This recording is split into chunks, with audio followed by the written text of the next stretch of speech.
Assalamualaikum dan salam sejahtera. Terima kasih kerana bersama dalam sesi ini. Saya Sulaiman dan saya akan membentangkan inisiatif di bawah Teras Strategik 7. Teras Strategik 7 memberi fokus kepada usaha meningkatkan kecekapan tadbir urus dan sistem penyampaian dalam KPM.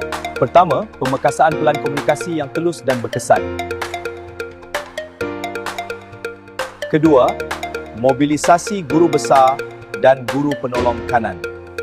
Ketiga, pengekalan PPP Grade DG14 berasaskan kepakaran.